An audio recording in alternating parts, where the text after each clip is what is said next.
Pill organizer was sitting on my kitchen counter when my daughter-in-law walked in that Thanksgiving morning, and I remember thinking it was strange that she noticed it before she even took off her coat. I had lived in the same house in Dartmouth for 31 years.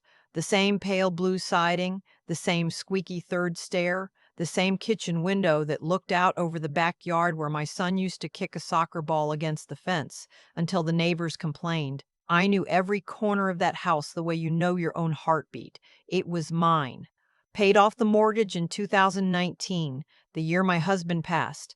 Signed the papers alone at the kitchen table with a cup of tea going cold beside me, and I thought, well, this is something.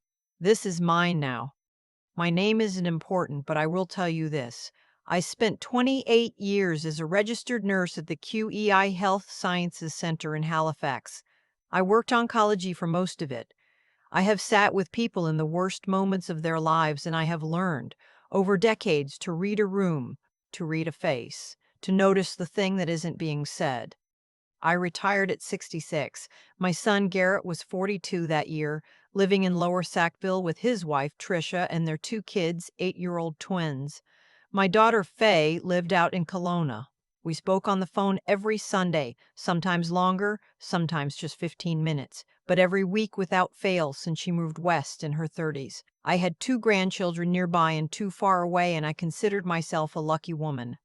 I want to be honest about Tricia. I tried for a long time to give her the benefit of the doubt. She was sharp, organized, the kind of person who sent thank you cards within 48 hours and always brought the right wine. Garrett adored her. When they got married 11 years ago, I stood at the reception and watched him look at her, and I thought, good, he found someone solid, someone who knows what she wants. What I did not understand then was that sometimes those two things, knowing what you want and being willing to do anything to get it, can live in the same person without contradiction. It started small, the way these things always do. About 8 months after I retired, Garrett mentioned that Tricia had some concerns. That was the word he used, concerns. He said she'd noticed I seemed tired lately, a little forgetful. Had I forgotten that I'd agreed to babysit the twins the previous Saturday? I hadn't agreed, actually. I'd said I'd try and then called to explain I had a prior commitment. But by the time it came through Garrett's mouth, it had become a missed appointment, evidence of decline. I let it go. I was 66. Maybe I was tired. Maybe retirement had taken something from me that work used to supply. Then Tricia started coming by more often. Just dropping in, she said. Bringing soup, she said. The soup was always vegetable, even though she knew I didn't especially like it. I ate it anyway and thanked her anyway because I was raised to be grateful and because I still believed at that point that she meant well. One evening, she sat down at my kitchen table and said she'd been reading about something called a continuing power of attorney. Did I know what that was? Of course I did. I'd helped families navigate exactly those documents in my nursing years, had watched caregivers use them wisely and, sometimes, not wisely at all. I told her yes, I was familiar. She said she and Garrett had been thinking it made sense to get things in order, just in case. You know how things can change so quickly at your age. At your age. I was 67. I told her I had a lawyer and I would speak to her when I felt it was appropriate. Tricia smiled and said, of course. Of course, she just wanted me to be protected. She squeezed my hand. Her fingers were cold. After she left, I stood at the sink and rinsed her soup bowl, and I thought about that squeeze. Something about it sat wrong. I couldn't have told you why, not yet. I only knew the feeling. 30 years in oncology will do that to you. You develop a kind of radar for the thing underneath the thing. I called Faye that Sunday and mentioned it only lightly. She said Tricia probably just cared. I said probably. I didn't push it. A few weeks later, I asked my bank to send me paper statements again. I'd switched to online a couple years earlier, but I'd gotten out of the habit of checking regularly. I sat at that kitchen table with 3 months' worth of statements, and I went through every line. I found 4 e-transfers I hadn't sent, small amounts, $150, 200, 250, 300, all to the same account. No reference notes. I sat there for a long time looking at those numbers. I called my bank the next morning and was told the transfers had been made from my online account. The login had come from a device I didn't recognize. I asked them to freeze the transfers and change my credentials immediately. The woman on the phone was kind and thorough. She flagged the account and told me to consider filing a report with local police. 4 transfers, $900 total, not a fortune, but it wasn't about the money. I did not confront Trisha, not yet. I want to explain why, because I know it might seem like the obvious next step, but I had no proof of who had accessed my account. I had a suspicion, and suspicions are not the same as evidence. I had learned that in nursing too, the hard way, early in my career. You do not act on what you feel. You wait until you know. Instead, I called my lawyer, a woman named Cynthia who had done my husband's estate and who I trusted completely. I told her what I'd found. She listened without interrupting, which is one of the things I have always appreciated about her. When I was done, she said, "First things first," and we made an appointment for the following Tuesday. In the meantime, I said nothing. I had Garrett and Tricia over for dinner on the Saturday, roast chicken, mashed potatoes, the twins running circles around the living room while the adults sat at the table. I watched Tricia the whole evening. She was warm, funny, refilled everyone's water glass. At one point, she touched Garrett's arm and said they had something they wanted to talk to me about, but then one of the twins knocked a glass off the counter and the moment dissolved. I thought about that almost sentence all week. At Cynthia's office, I learned several things. First, that the transfers, if made by someone else using my credentials, could constitute fraud under the Criminal Code of Canada. Second, that a continuing power of attorney, if signed under any kind of undue influence, could be challenged. Third, and this was the part that made me set down my tea, that Cynthia had received a call 3 weeks earlier from someone claiming to represent my interests, asking general questions about POA procedures and what documentation would be needed to establish that I was mentally competent to sign. Cynthia had not recognized the name of the person who called. She had given no information, but she had noted it because she found it unusual. She handed me the name she had written down. It was not Trisha's name. It was a name I didn't recognize. I looked at Cynthia. She looked at me. We sat with that for a moment. Someone had hired a person to make inquiries on her behalf, or, less charitably, she had asked a friend to call and fish for information. Either way, it meant planning. It meant that what I had been experiencing was not a concerned daughter-in-law who cared about my well-being. It was a campaign, organized, deliberate, and moving towards something. Cynthia and I put together a plan. I want to tell you about Thanksgiving because that is the part that still makes me catch my breath when I think about it. My son had suggested we host the dinner at my place that year. That was unusual. They had hosted for the past 3 years in a row, and I had been grateful for it because the drive to Lower Sackville and back always tired me more than I liked to admit. But Garrett said the twins wanted Grandma's house, wanted to see the backyard, and I said yes because I always say yes to the twins.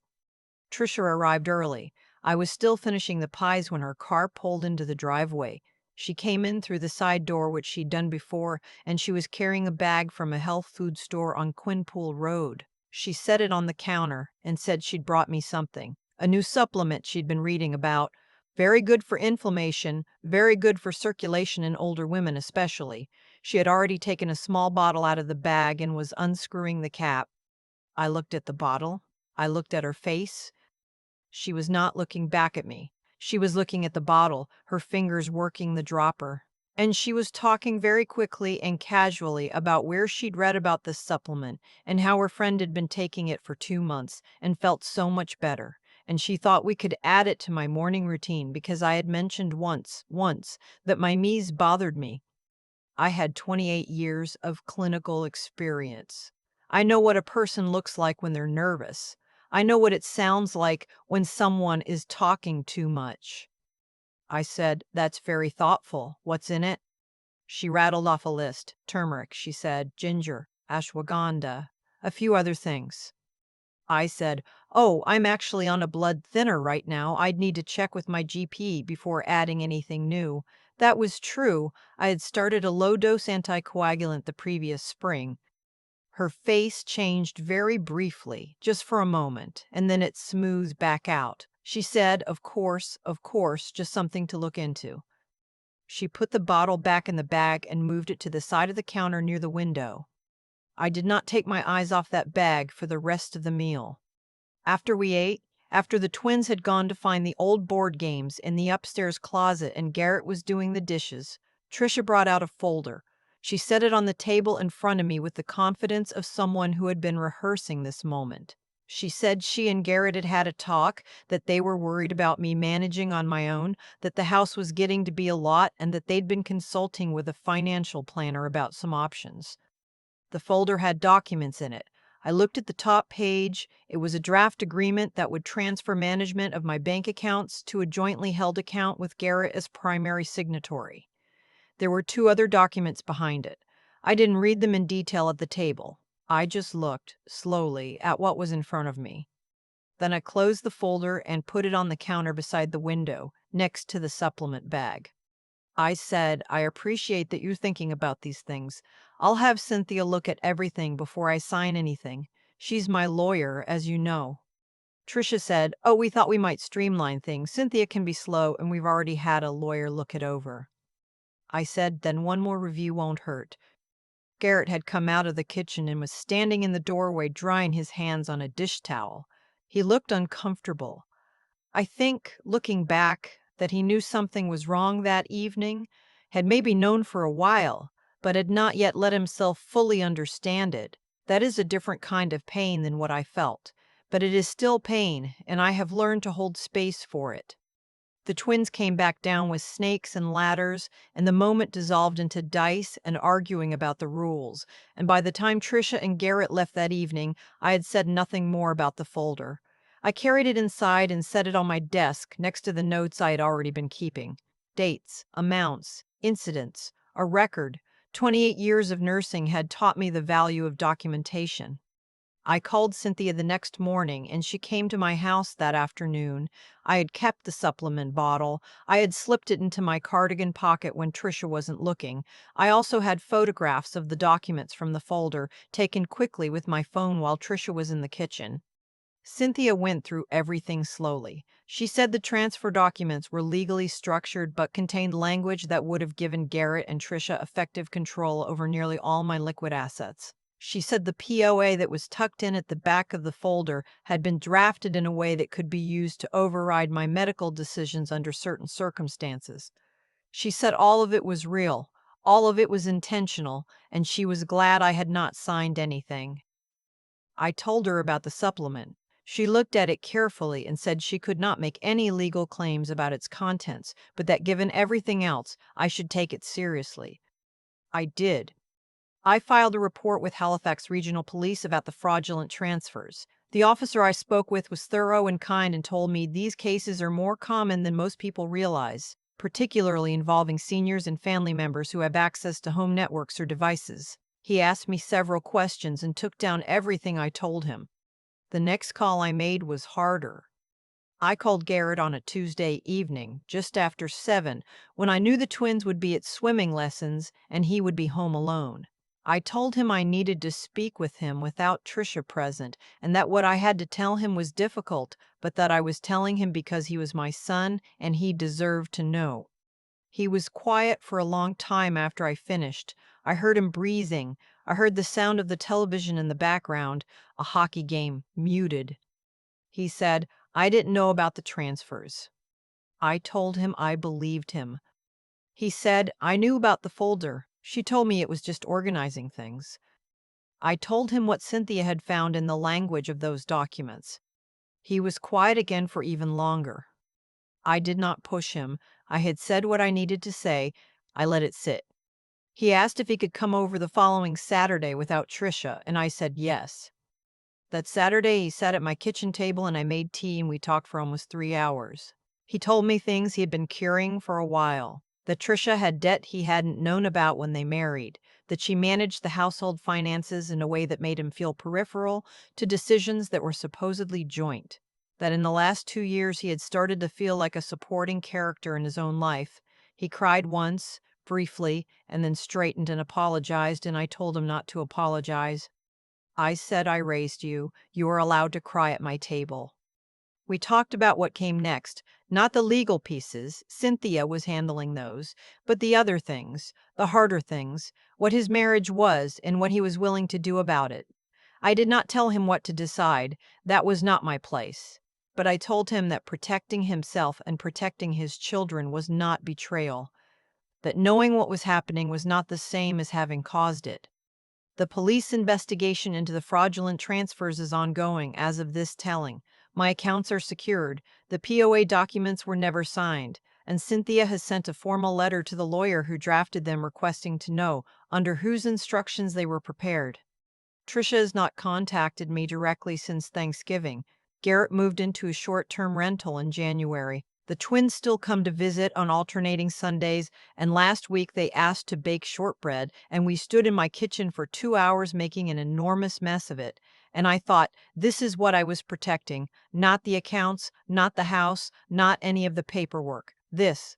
The flour on the counter and the timer going off, and two small faces watching the oven like something magical was about to happen. My daughter Faye flew in from Kelowna in February. I had not asked her to.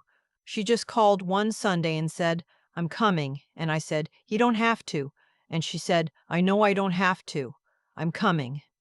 We sat on the back porch on a cold Halifax afternoon with our coats on and coffee in hand, watching the neighbor's dog pace the fence line, and she asked me when I had first known, really known, that something was wrong. I thought about it honestly. "I think it was the soup," I said. "Vegetable every single time. She knew I didn't like it. She brought it anyway. And something about that, the small, persistent disregard of a preference she definitely knew, something about that never sat right with me." Faye laughed a little. "You held on to that for 3 years?" I said, "I'm a nurse. We hold on to everything until we need it." She put her hand over mine on the arm of the chair, and we sat there for a while and didn't say anything, and I looked at my backyard and my fence and my pale blue siding, and I thought, I kept this. I stayed awake long enough to keep this. The house still has the squeaky third stair. I've never fixed it. I've decided I never will. I still have that supplement bottle. It's sitting in a kitchen drawer behind the spare batteries and the twist ties I never throw away. I don't know why I've kept it. Maybe because it reminds me that I almost didn't pay attention. And paying attention was the only thing that saved me. I've been thinking lately about what actually happened in those months, turning it over the way you turn a stone and look at what's underneath. The easy version is that someone tried to take advantage of me and I stopped them. But the real version is more uncomfortable than that. The real version is that I had clues early and I talked myself out of them. The vegetable soup, the cold hand squeeze, the questions about paperwork that weren't quite casual enough. I noticed all of it and I filed it away and I told myself I was being uncharitable. That is the part I want to sit with honestly because I think it matters. Being kind is not the same as being careless. I spent my whole career caring for people and I would not trade that instinct for anything. But somewhere along the way, I had confused generosity with silence. I had learned to override my own judgment in the name of keeping peace, and that habit almost cost me everything I had worked for. What finally broke the pattern was not courage, not exactly. It was just documentation. I pulled out the bank statements. I called Cynthia. I wrote things down. Small, methodical, unglamorous steps. The same steps I would have taken 30 years ago if something on a ward had felt wrong. The professional version of me knew exactly what to do. I had only forgotten to apply it to my own life. Garrett is in a place of his own now, and things between us are still tender, still finding their shape. He is a good man who was in a situation that had grown around him slowly enough that he didn't notice how small the space had become. I don't hold that against him. I know something about not noticing. What I hope for him, what I quietly believe will happen, because I know my son, is that he will take what these months have shown him and use it to make clearer decisions going forward, that the discomfort of now becomes the foundation of something steadier later. Faye flew in from Kelowna without being asked. That is its own kind of lesson. The people who show up when things are hard are showing you something true about who they are. I already knew who Faye was, but it was good to be reminded. The house still needs work. The Evastros need attention, and there's a patch of drywall in the upstairs hallway I'd been meaning to fix for 2 years. None of that has changed. What has changed is that I walk through these rooms differently now. Not with relief exactly, more with a kind of clear-eyed recognition. I know what this place is worth. Not in dollars. In the 31 years of ordinary mornings and difficult winters and slow Sunday afternoons that happened inside its walls. I am 71 years old, and I have earned every room of this house. I intend to keep it.